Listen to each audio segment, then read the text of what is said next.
En un principio yo no pensaba al hacer algo, cualquier cosa relacionada con el arte, no pensaba en quién lo iba a ver.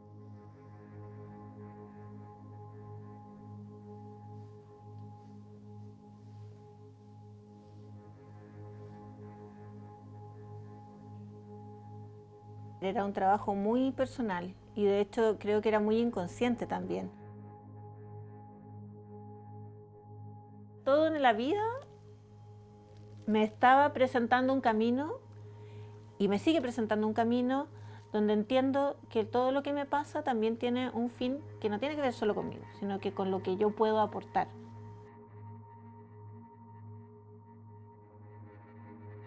Que bueno, lo que yo quiero hacer es pintar, entonces quiero estudiar arte.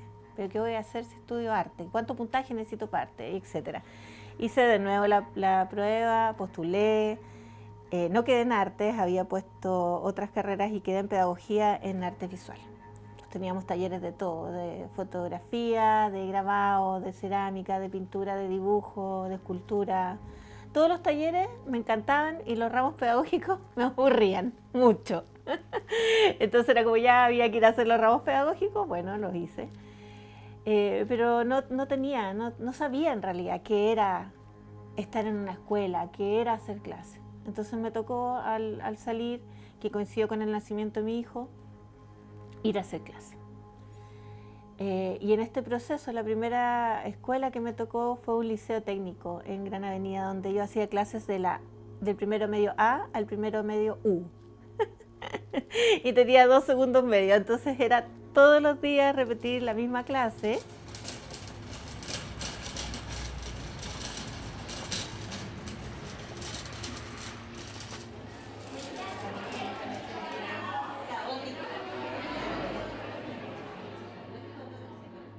Pude experimentar esta cercanía con los estudiantes a partir del arte, a partir de crear estos espacios donde, no sé, un cómics, podíamos hablar de cómics y podíamos contar nuestra historia. Así que fue una experiencia que me ayudó mucho a enamorarme de qué es hacer clases.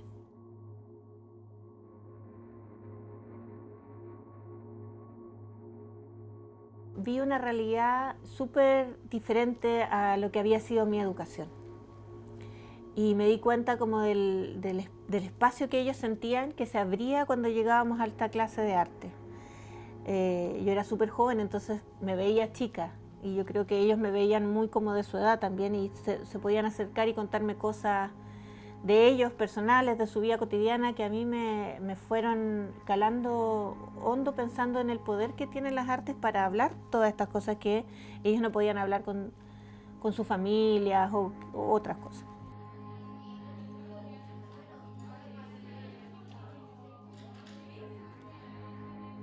Y se presenta esta oportunidad de viajar, de postular a este colegio en Isla Juan Fernández.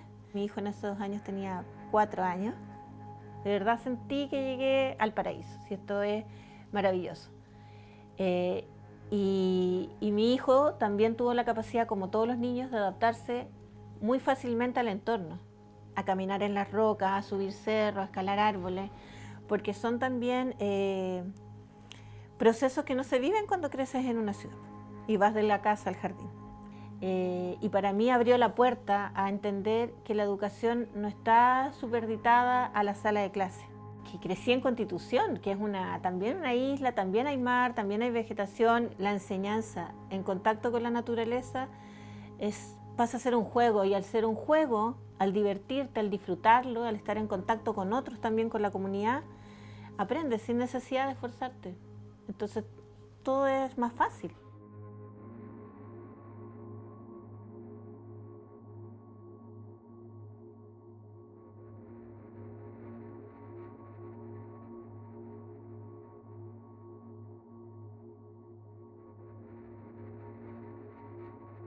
Luego del trabajo en Juan Fernández, me toca volver a Santiago y no quería estar en Santiago.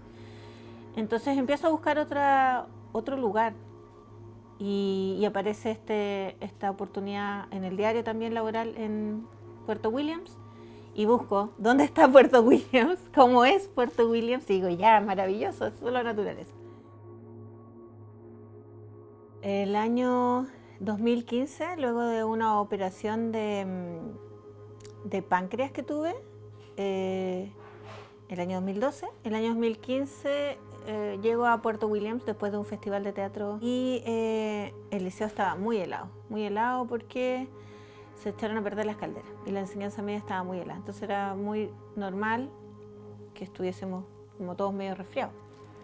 Pero ese resfrío que me atacó a mí, mi cuerpo lo leyó como una muerte, porque después yo entendí, no tenía vaso, entonces mi cuerpo no tenía defensa, entendió que yo estaba muriéndome. Soy evacuada de Puerto Williams, llego a Punta Arenas, yo me duermo, en realidad me dormí 3 meses, despierto amputada de los dedos y de las piernas y de la nariz, y yo como que recién empiezo a entender qué está pasando, pero no entiendo dónde estoy. O sea, yo no veía unas paredes y un techo, y una ventana que daba como un muro, entonces no sabía dónde estaba.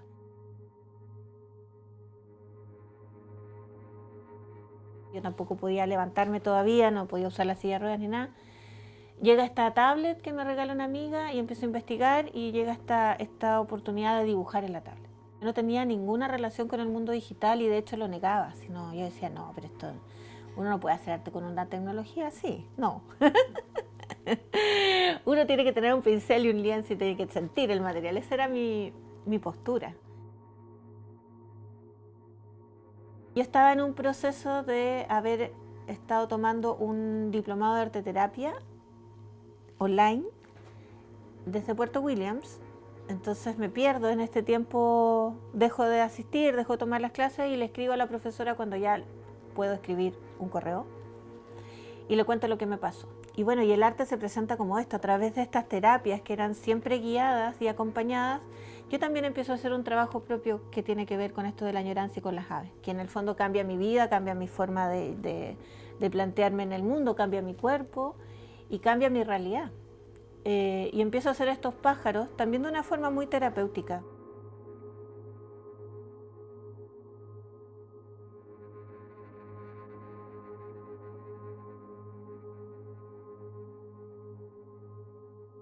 Cuando digo voy a dibujar un ave, pero no quiero dibujar el ave científica, y empiezo a tomar estas características de las aves, a investigarlas, como esta ave, qué características tiene, dónde se mueve, de qué se alimenta, qué características las hacen especial y diferente a otra ave, y a partir de esas características empiezo a disfrazar a las aves, a personificarlas, a crear estas aves antropomorfas, que creo que también que es una forma que la gente recibe con mucha curiosidad.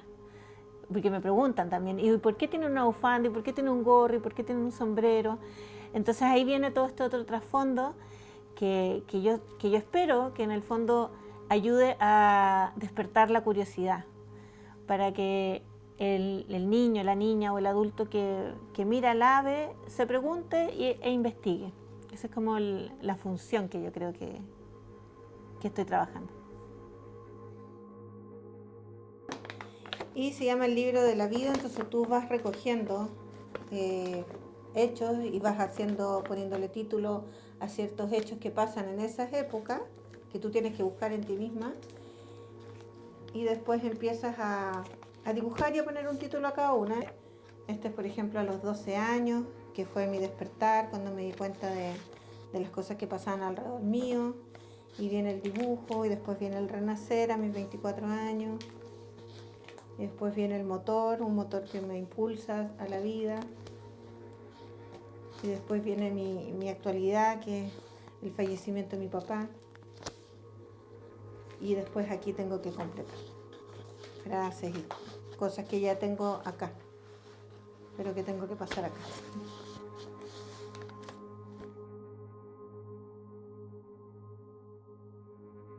La residencia que crea Liken Lab para personas en situación de discapacidad es una residencia primero inédita. Agradezco profundamente poder experimentar y aprender junto con el equipo, porque también el equipo es un equipo que empieza este camino sin referente, sin saber mucho qué hacer. Entonces pasan cosas en el camino que hay que ir superando, como por ejemplo nos encontramos con una sociedad que no está para nada pensando en el que somos una comunidad y que el valor que tenemos va más allá del cuerpo que tenemos, o de las diferencias que tenemos intelectuales, o de las capacidades diferentes que tenemos.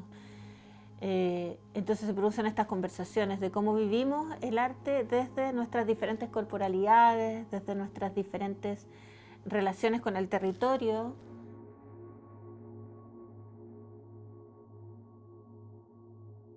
Yo me doy cuenta, por ejemplo, de la ventaja que tiene tener una silla de ruedas que te permite andar en un territorio. Y me cuestiono, ¿por qué entonces no todas las personas que usamos silla de ruedas tenemos esa silla de ruedas? ¿Por qué no hay una ayuda estatal para que todos logremos tener las ayudas técnicas que necesitamos, igual como todos logremos tener el acceso universal que necesitamos? Es necesario hablar más del tema, solo para que sea más conocido y para que otras personas también lo comprendan.